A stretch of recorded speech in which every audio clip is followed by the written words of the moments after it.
Ya, itu menjadi program, memang itu menjadi salah satu program Dinas Pemberdayaan Perempuan, Perlindungan Anak dan KB ya. Kita ada program pemberdayaan perempuan, pengarus utamaan gender, ini judulnya.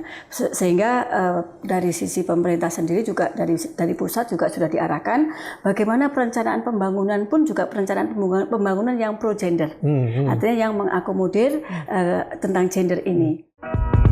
Ngobrol bareng Orbit, kami obrolkan, Anda simpulkan. Assalamualaikum warahmatullahi wabarakatuh. Jumpa lagi kita di Ngorbit, ngobrol bersama Orbit. Orbit kita kali ini berkaitan dengan generasi muda dan juga generasi tua, terutama yang melahirkan generasi muda, ibu dan anak-anak. Dan bersama saya sekarang sudah ada Ibu apa, Bu? Dwi Indah Purwanti. Bu Dwi Indah Purwanti, Ibu ini kepala dinas yang membidangi urusan perempuan dan anak di Sumatera Utara. Tentunya banyak hal yang bisa kita bicarakan. Apalagi kemarin kalau nggak salah Bu Dwi juga lagi bikin acara Kartini ya. Ya betul. Dan Kartini itu otomatis orang pikir perempuan ya. Ya perempuan. Padahal jauh dari perempuan, Bu. Anak. Kenapa kok cuma perempuannya yang dipikirin? Anak kan perempuan yang melahirkan anak. Nah itu juga nanti kita kaitkan kenapa perempuan di Indonesia ini harus lebih kuat daripada Kartini. Ya betul. Itu yang menurut aku ya Bu, siapa tahu salah. Kalau menurut Ibu gimana kira-kira perempuan kita di Sumatera Utara ini sekarang gimana? Amankah? Bisa majukah? Kuatkah? Lemahkah atau gimana? Kalau kita melihat dari sisi ya tentunya positif dan majunya ada. Oke. Tetapi memang juga tantangan-tantangan kita juga sangat banyak sekali. Masih ada tantangan? Masih ada juga tantangan-tantangan kita. Karena apa? Karena kan kita ini sebagai manusia yang dinamis ya, yang tentunya kita menginginkan ke depan ini tentunya lebih baik dari yang lalu. Oh iya. Apalagi kalau sekarang kalau kita kaitkan juga dengan kedepannya lagi, kita berhadapan dengan Indonesia emas. Ya. Kita seringkali lupa. Kemarin udah keluar pula Bu, Indonesia cemas karena dia ada takutnya kita dengar itu. Kita tidak boleh cemas. Kita harus optimis dengan Indonesia emas karena di sana nanti kita menjawab tantangan 100 tahun Indonesia. Apa yang kita cita-citakan dari mulai pendirian bangsa ini atau negara ini itu akan kita jawab di Indonesia emas itu nanti. Ya. Dan masih ada waktu untuk tidak cemas. Masih ada waktu untuk tidak cemas. Ya, gimana pun kecemasan orang sekarang. Ya betul sih. Optimisme kita di 100 tahun Indonesia itu kan juga sebuah kewajiban yang harus kita lakukan. Kalau enggak ya gini terus kita jadi kapan berdikarinya gitu. Dan seringkali orang lupa Indonesia emas itu juga tergantung perempuan. Ya itu dia memang ya perempuan itu juga perlu mas-mas. Kalau sukanya emas juga perempuannya. Jadi gitu pun kenyataannya Bu. Ibu bisa gambarkan nggak kendala yang paling berat dirasakan perempuan di Sumatera Utara sampai saat ini? Hampir 80 tahun kita merdeka. 80 tahun ya. Kalau saya cermati juga dari sisi saya selalu kalau mencermati perempuan itu dari sisi akses ya. Akses terhadap pendidikan, akses terhadap hasil-hasil pembangunan. Memang harus kita akui saat ini tentunya kalau kita bandingkan dengan masa lalu di masa Kartini kita lebih bagus ya. Terutama akses perempuan terhadap pendidikan ini hampir-hampir ya kesempatan perempuan untuk menikmati pendidikan yang bagus, yang baik, yang berkualitas itu lebih terbuka dari masa lalu. Kemudian juga kesempatan perempuan untuk bekerja dan bersaing dengan laki-laki itu sebenarnya walaupun sebenarnya kalau kami dari sisi perempuan sebenarnya masih ada stigma, masih ada dikotomi antara laki-laki dan perempuan di dunia kerja itu masih ada, harus kita akuin karena sekarang ini juga masyarakat masih mengaku kalau mampu yang mana menyerahkan tanggung jawab antara ke laki-laki ataukah perempuan yang mungkin secara umum pasti berpikir laki-laki lebih mampu daripada perempuan. Ini yang menjadi PR bagi kami kaum perempuan. Tapi memang kalau secara fisik dan secara genetik kita beda kan, dan ada pun hormon-hormon yang berbeda di antara kita. Iya betul. Dan itu mungkin juga yang membuat segala sesuatu bisa menjadi berbeda, walaupun kita sama dalam banyak hal. Iya betul, itu kami akui. Tetapi nggak boleh lupa akses terhadap pendidikan dan kesempatan untuk berkarya ini yang tidak boleh, walaupun memang secara fungsi tentunya kita berbeda karena berkaitan juga dengan yang disampaikan oleh Bang berkaitan juga hormon kita dengan struktur tubuh kita itu berbeda. Tentunya juga walaupun sama kan nggak mungkin kami perempuan mengerjakan pekerjaan berat yang perempuan laki-laki, itu harus kami akui.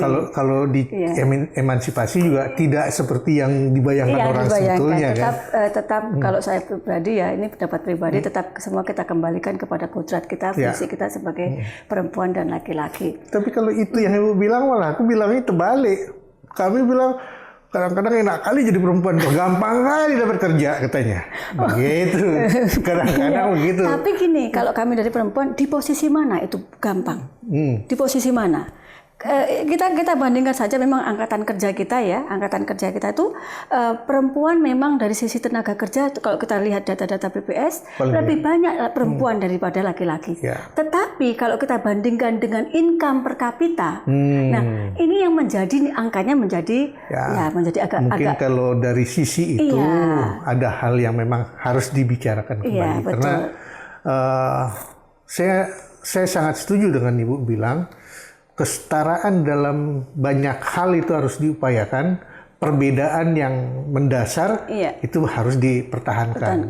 Itu saya setuju, sangat setuju. Betul. Karena saya nggak akan nyaman walaupun senang ketika kita kerja dalam pekerjaan yang sama, gaji saya lebih besar pada Ibu.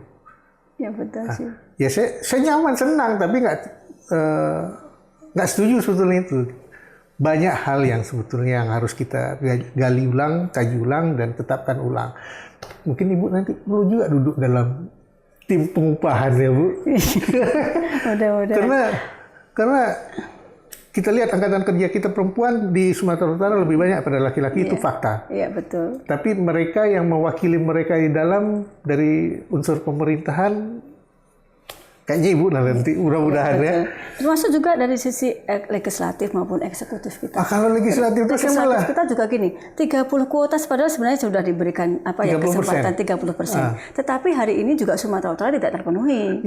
Karena jumlah kita juga antara legislatif yang perempuan dengan laki-laki masih jauh. Nah, yang menarik kalau itu yang kita bahaskan singkat nih ya. Menarik menurut saya. Perempuan juga jumlahnya di Sumatera Utara dengan laki-laki masih lebih banyak sedikit perempuan, ya kan? Tetapi kenapa kalian kalah suara? Apa perempuan yang percaya sama perempuan? Kalau dilihat dari sana kan harusnya udah 50-50 itu. Iya, betul. Perolehan suaranya. Yang lebih lanjut harus kita kaji ya. Masuk tadi stigma bahwasanya mungkin di kalangan masyarakat sendiri juga begitu. Ketika pekerjaan itu diserahkan perempuan dengan laki-laki mana lebih mampu. Nampaknya juga masih ada di sana diskriminasi gendernya itu masih ada. Ini yang kalau buat kami sendiri juga tidak bisa kita salahkan juga. Justru kita perempuan, kita kaum perempuan lah yang harus terus menempa diri kita, harus meningkatkan kompetensi kita, bagaimana meyakinkan masyarakat kita ini punya kemampuan yang tapi sama di Sumur kan hebat Bu.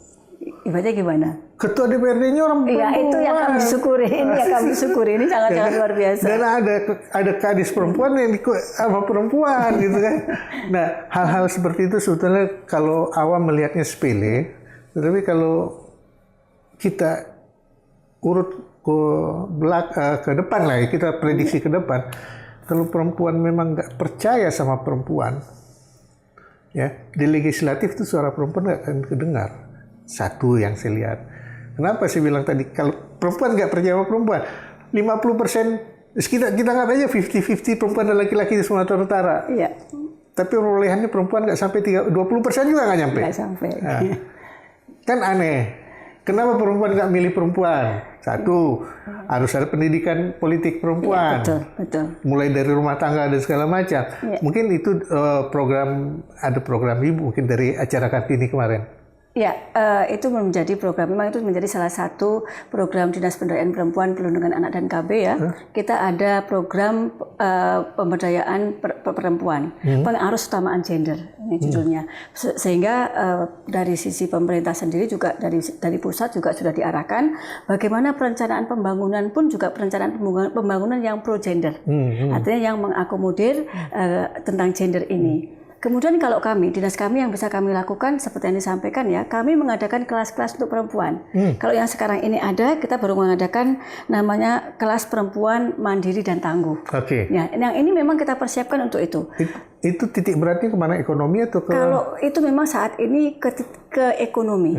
Itu bagaimana kita memberdayakan perempuan-perempuan di akar rumput agar mereka itu menjadi fasilitator yang juga bisa mengajak perempuan-perempuan lain bagaimana kita berdaya dari sisi ekonomi.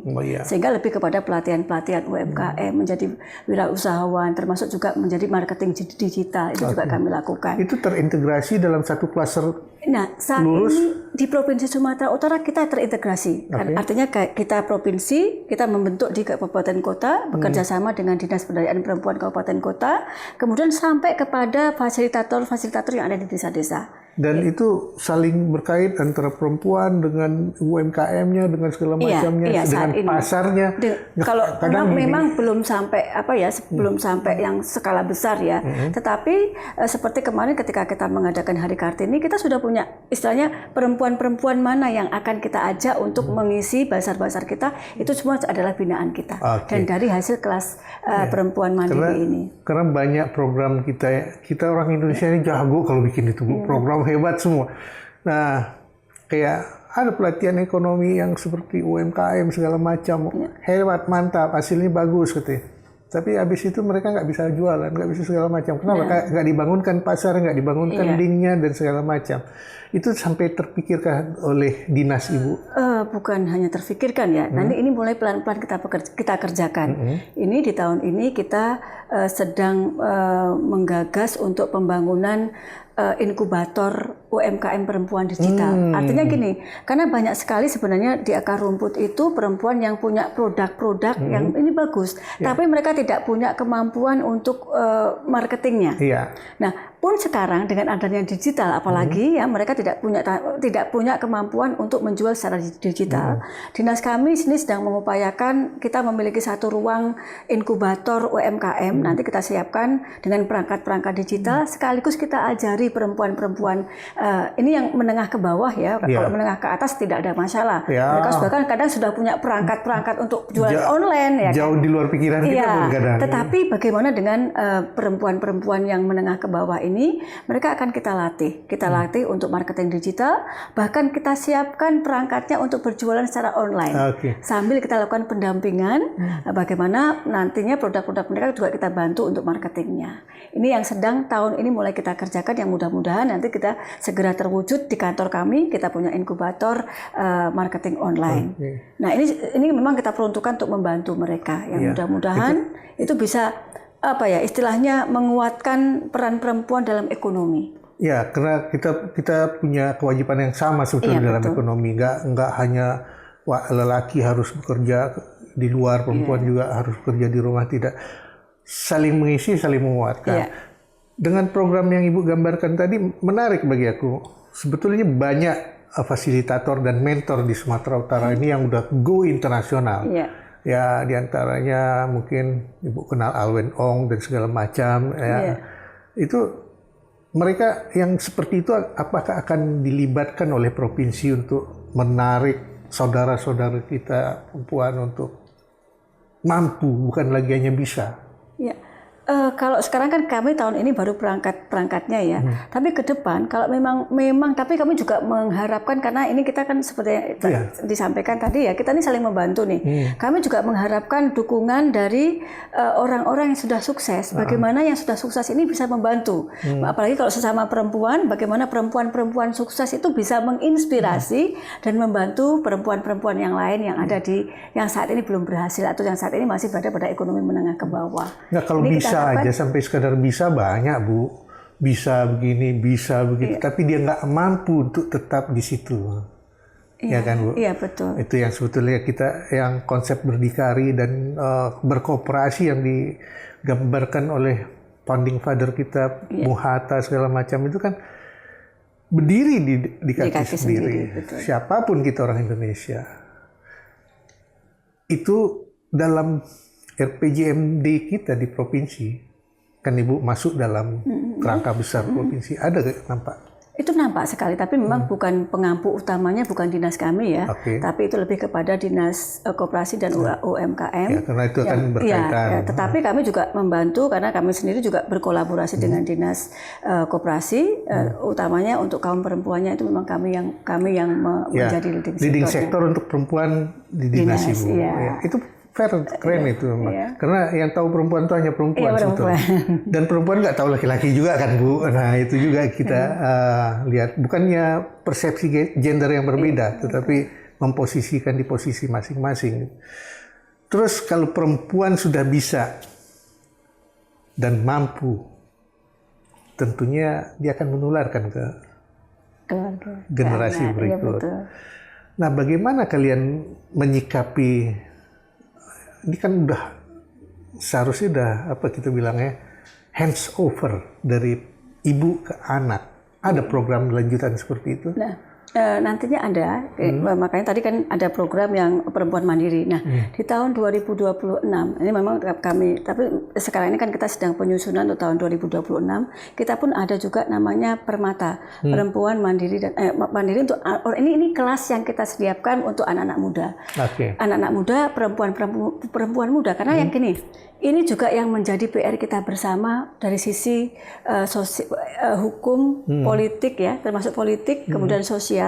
Kita ini lama-lama krisis kepemimpinan perempuan untuk yang akan datang.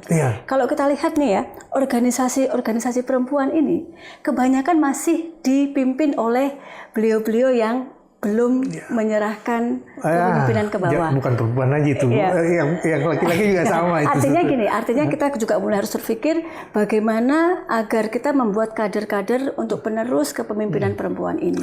Sehingga kita sudah merencanakan di tahun 2026 nanti kita ada kelas untuk perempuan, bagaimana kita mengajarkan anak-anak perempuan kita mulai dari kepemimpinan, kemudian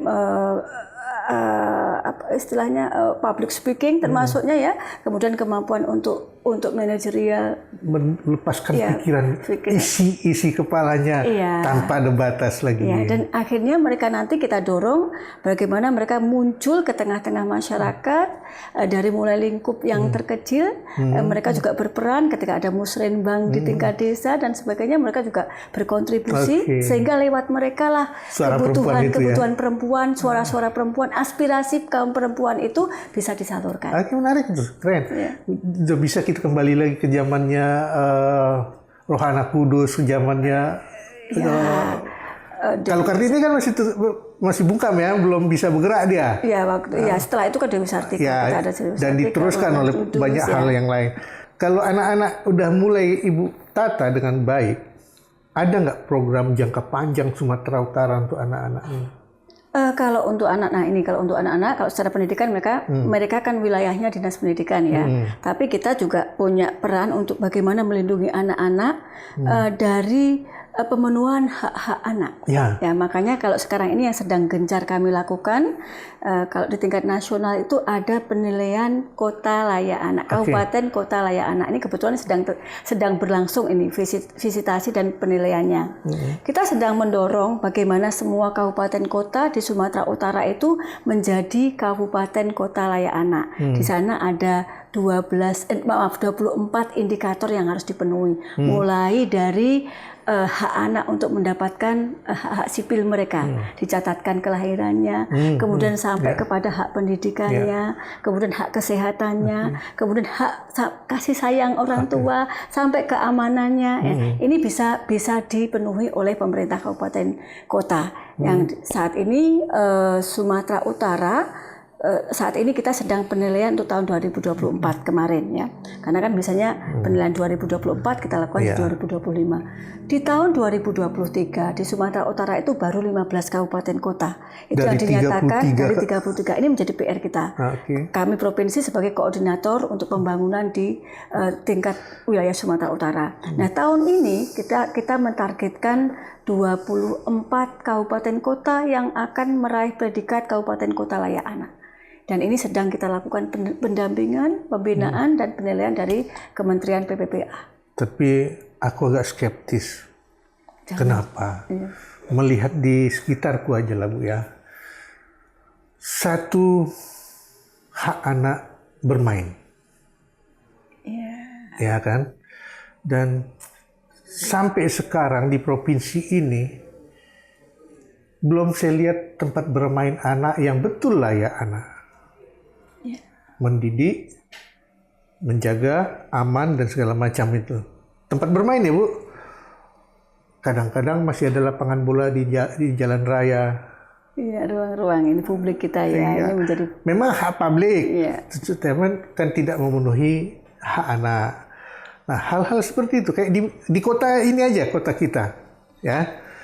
Taman tempat bermain anak di 21 kecamatan kita kalau nggak salah di Medan ini, di mana sih yang ada Bu? Hanya ada di tengah kota. Kami orang pinggiran Iya. merasa begitu pinggir. Nah, bagaimana kira-kira pemerintah seharusnya melakukan itu, Bu? Nah, kalau ini kebetulan saat ini sedang diinisiasi oleh Kementerian PPPA, apa yang kita sebut sebagai RBI, Ruang Bersama Indonesia. Oke. Memang ini baru konsep yang kemarin kita disosialisasikan, bahkan baru peluncuran dan baru ada 6 pilot project. Yang kita diharapkan ini nanti seperti yang disampaikan oleh Bu Riza, ini nanti bisa menjadi ruang. Di situ terpenuhi hak-hak anak, di situ juga dibahas tentang penyelesaian terhadap masalah-masalah anak dan dengan melibatkan semua stakeholders. Oh, merinding Nah, sekali ini kalau sebenarnya jadi. masalahnya ini mudah-mudahan. Nah, kemarin kita juga mendapatkan arahan dari Bu Wamen, bagaimana dorongan dari Bu Wamen karena beliau juga punya keterikatan dengan Sumatera Utara ya, Bu Veronica. Bagaimana saya juga ditantang, Bu Dwi, bagaimana ini nanti konsep ini juga harus ada di Sumatera Utara. Nah, ini sedang kami juga diskusikan di internal kami. Bagaimana kita kalau sekarang ini kan ada di setiap desa yang kita sebut sebagai desa ramah perempuan dan anak. Tetapi kembali ini belum sampai kepada bagaimana menyediakan ruang publik yang standar aja. Yang standar. Nggak usah kita. Nantinya memang kita terpikir, ini mulai terpikir dengan tim kami, bagaimana menjadikan salah satu dari 60 desa yang dinyatakan desa ramah perempuan dan anak ini, kita jadikan satu pilot project saja. Di desa itu ada satu ruang publik. Ya, yang mana itu bisa menjadi ruang bermain bagi anak, ruang yang untuk diskusi masalah kebutuhan-kebutuhan anak oleh siapa? Oleh relawan-relawan atau yang ada di desa itu. Silih asuh di situ ya. Okay. Ini yang memang dirindukan oleh nggak hanya kita Sumatera Utara, tetapi juga dirindukan oleh kita di Republik ini. Tapi yang mudah-mudahan kita yang di sini aja. Mudah-mudahan nanti ini kita bisa bersama kementerian bisa menjadikan di Sumatera Utara salah satu. Nah, ini yang sedang kami komunikasikan juga dengan kementerian bersama dengan Ibu Wamen. Kemarin kami diskusikan, kami ada grup bersama beliau langsung. Bagaimana memikirkan Sumatera Utara ada satu percontohan yang mudah-mudahan nanti bisa diakomodir di tahun 2026 ini menjadi percontohan yang seperti yang Bu Risa dambakan itu. Bagaimana anak-anak punya ruang untuk di sana mereka bermain. Kalaupun mereka punya ada anak-anak remaja kita yang punya masalah, ya kan ada konseling di mana segala macam. Ada istilahnya para legal ya, para legal. Oh iya, para legal juga terus kemudian kita belum punya. Ini yang juga sedang digaung-gaungkan nasional. Ada paralegal, ada konsultan psikologi, ya kan, psikologi. Ada konselor lah, ada konselor yang juga ada di sana, di mana anak-anak di desa itu bisa berkonsultasi. Karena hari ini juga ini menjadi masalah kita, Bung Risa. Hari ini tidak banyak orang tua itu yang bisa menjadi tempat bicara untuk anak. Ya karena seperti tadi saya bilang, kalau perempuan itu bisa, iya betul. Mampu nggak? Itu kendala kita masih di situ, kita masih mau naikkan ke bisa, belum lagi menjadikan mampu, ya kan Bu, sehingga koneksi antara ibu dan anak juga senjang. Iya, pendidikan parenting kita ya. Itu dia. Jadi banyak hal sebetulnya di situ. Kalau bicarakan panjang, Bu. Memang parenting ini agak aneh, Bu Nisa. Parenting ini seakan-akan kalau kita sebagai orang tua itu merasa, kok kita orang tua masih harus sekolah lagi ya. Tapi ternyata pendidikan parenting ini juga sangat penting ya bagi keluarga. Ada beberapa hal yang dari pembicaraan Ibu yang menarik sama saya. Dan saya berharap itu terjadi ruang bersama Indonesia ya. Iya, mudah-mudahan. Dan kami yang tinggal di RSS yang 4L ukurannya akan punya sarana itu. Ngerti Bu, rumah SSR? Rumah SS-nya banyak sebetulnya Bu. Iya. Rumah sungguh sangat sempit, selojor saja susah. 4L ukurannya, lo lagi. Nah, hal seperti itu jangankan lapangan, untuk kami di kawasan kami aja tidak ada tempat anak bermain. Main layangan udah hilang dari bayangan saya Bu. Kadang kasihan ya anak-anak zaman sekarang ya. Nggak main. Iya kan, nggak seindah masa kita waktu kecil dulu ya, karena akhirnya apa? Karena nggak ada ruang itu, mereka lari ke gadget. Nah, itu kan menurut pendidikan umum sudah nggak bagus kan? Australia sekarang bahkan udah melarang sampai anak sampai 12 tahun tidak boleh media sosial, nggak punya media sosial, nggak boleh pegang HP untuk kepentingan yang lain. Gitu. Betul. Jadi ada satu hal lagi yang menarik sama aku, Bu. Kemarin secara nasional kan heboh oleh satu gubernur. Ya, ini masalah anak ini, karena nggak ada tempat bermain, nggak ada tempat dia untuk bersosialisasi yang baik lah gitu bilang. Akhirnya muncullah sama seperti kita punya kejadian di Sumatera Utara, geng motor lah, tawuran lah. Untung tawuran tidak begitu dominan di sini, tapi geng motor masih muncul. Kan pelarian semua. Ya. Nah, kalau di Jawa Barat dia punya solusi. Kita di Sumatera Utara ada nggak gambaran-gambaran seperti itu? Walaupun solusi Jawa Barat itu dianggap masih ada yang anggap kontroversi. Kalau saya pribadi saya suka Bu, karena untuk anak, untuk generasi depan. Gitu. Memang ini baru pada tingkat istilahnya harus perlu kita matangkan. Memang kita di Sumatera Utara juga sudah ada beberapa OPD, organisasi perangkat daerah yang kemarin itu memikirkan masalah ini. Nah, ini berawal dari ketika kita melakukan razia. Beberapa awal bulan Mei kemarin itu kita akan melakukan razia kepada anak-anak di lampu merah. Waktu itu terjaring sekitar 23 anak.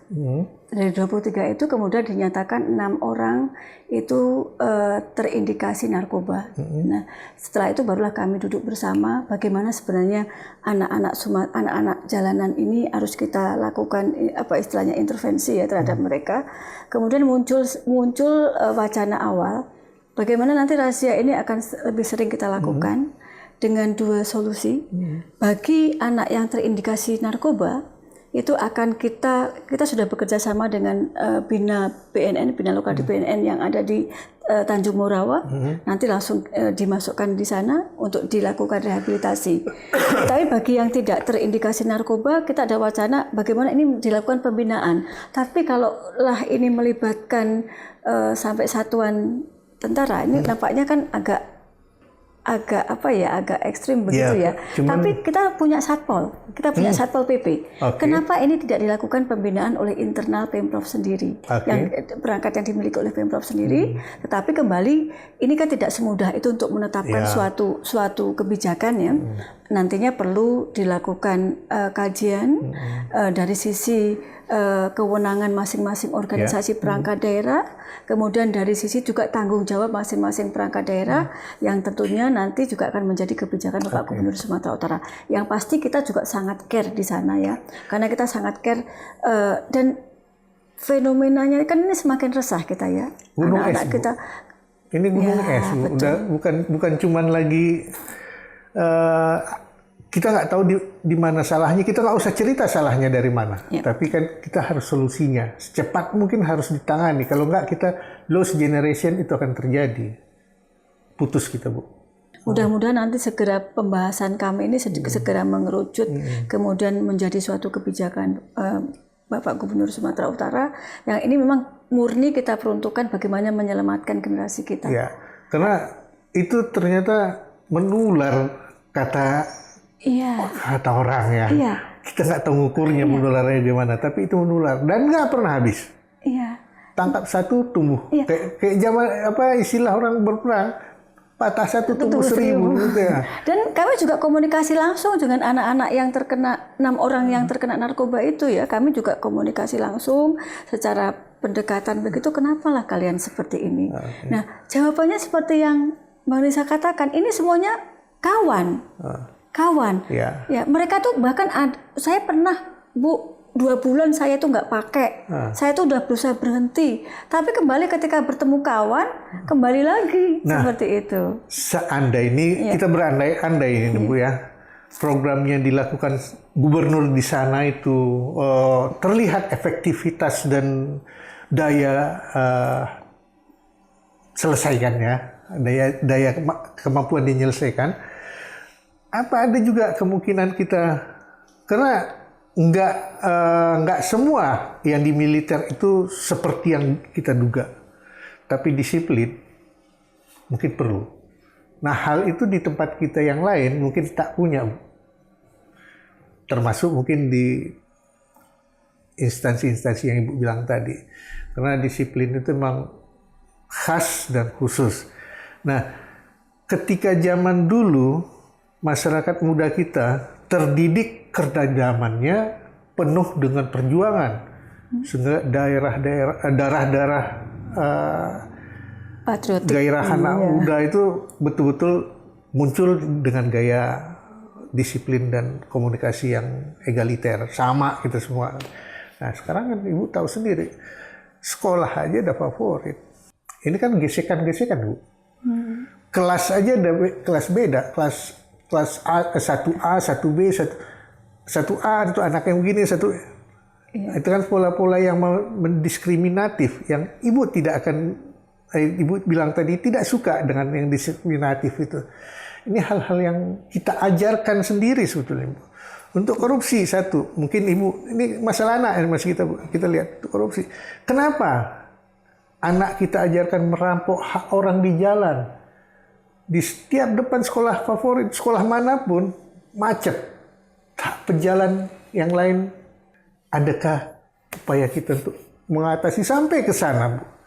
Karena akar masalah ini dari kita, bukan dari siapa-siapa. Apakah masuk dalam musrenbang kita, Bu? Kalau itu mungkin karena bukan wilayah secara apa ya, Tapi secara kan wilayah hak anak nih, Bu. Kita bicara hak anak ya. Ketika hak anak kita manfaatkan dan kita abaikan kepentingan dia yang lain. Hak anak ini kan aman sampai sekolah. Saking amannya sampai sekolah, kita antarkan dan kita parkirkan mobil kita di depan sekolah. Dan dia udah kita ajarkan merampas hak orang. Satu gambarannya, Bu, betul banyak sekali PR kita. Ini PR kita bersama ya, tatanan sosial kita. Kira-kira akan masukkah dalam pola-pola didik kita untuk masa depan? Oh, kalau itu mungkin berkaitannya kalau malah ngajarin, kita gampang ngajarin, Bu, mendidik ini. Itu mungkin lebih kepada dinas pendidikan ya sebenarnya. Tetapi kalau harapan kami memang harus sampai ke sana. Kita bisa membangun membangun generasi kita itu secara holistik ya, dengan melibatkan semua organisasi perangkat daerah yang dimiliki oleh pemerintah Provinsi Sumatera Utara, yang kita harapkan nanti kita akan usulkan untuk sampai ke sana. Sebetulnya Ibu dengan distrik kan satu badan sumut. Iya. Satu badan kita dalam sumut gitu. Nah, banyak hal yang mungkin bisa kita selesaikan nanti. Kami berharap, Bu, dalam waktu singkat kira-kira hal apa yang akan dibuat pemerintah Sumatera Utara untuk permasalahan anak kita di Sumatera Utara? Kalau untuk permasalahan anak saat ini kita fokus kita juga pemenuhan hak anak itu, pemenuhan hak anak. Kemudian juga tadi kita upayakan program nasional yang sangat bagus tadi, yang RBI tadi juga bisa kita wujudkan di Sumatera Utara. Kemudian juga kita terus mendorong anak-anak kita yang memiliki kebutuhan khusus ya, kan kita ada anak-anak yang memiliki perhatian khusus itu sekolah juga inklusif aja jarang itu. Inklusif ya, itu yang kita harapkan semakin kita tingkatkan di Sumatera Utara ini, sehingga hak semua anak tanpa memandang peduli latar belakang sosialnya itu sama-sama bisa kita penuhi. Ya, saya sendiri berupaya, Bu. Saya mencarikan sekolah untuk cucu saya di sekolah yang sesuai dengan dia, yang dia senang, ya. Dan di sekolahnya itu inklusif. Di kelas dia punya kawan yang berkebutuhan khusus.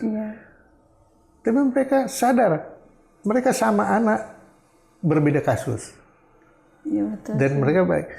Nah, hal-hal itu yang saya berharap pemerintah paham dan menyediakan juga sekolah-sekolah alternatif Ya, yang seperti itu. mudah-mudahan nanti semakin kita dorong melalui dinas pendidikan kita akan Karena ke sana. cucu saya sekolah di sekolah alam. Oh iya. Nah, dan hasilnya ternyata bagus. Anak-anak di sekolah alam tuh ada yang ya masuk ikut olimpiade, Iya betul. segala macam. Jadi sekolah di mana saja anak senang, karena anak itu bermain. Sepengetahuan saya. Iya. Itu baru anak yang dengan sekolah ya Bu. Iya betul. Anak dengan penyakit lagi. Saya berapa tahun menjadi pengurus sebuah yayasan kesehatan untuk anak. Wah. Itu Waduh, kenapa Sumatera Utara tidak punya rumah singgah buat anak-anak yang dari daerah berobat dengan rujukan ke tempat rujukan tertinggi? Mereka orang tidak punya. Sementara dia harus dirujuk ke sini. Iya. Di mana mereka tinggal. Mungkin itu menjadi bagian ibu kalau kurasa. itu menjadi PR kita ya, PR kita yang mudah-mudahan Itu kita saya juga sampaikan beberapa hal yang saya lihat. Banyak lagi yang belum saya lihat. Gitu. Kita bersama melihat dan mudah-mudahan ibu bisa menerima masukan dari masyarakat hal-hal anak dan ibu terutama perempuan ya. Jadi kami sudah obrolkan banyak hal tentang perempuan dan anak. Tinggal kalian di rumah mencerna dan melihat apa sebetulnya yang ada di sekitar kalian tentang perempuan dan anak. Kalau ada hal-hal yang menarik mungkin untuk diskusikan dengan pemerintah, mungkin pemerintah Sumatera Utara terbuka untuk itu. Sampai jumpa di Ngorbit berikutnya. Assalamualaikum warahmatullahi wabarakatuh.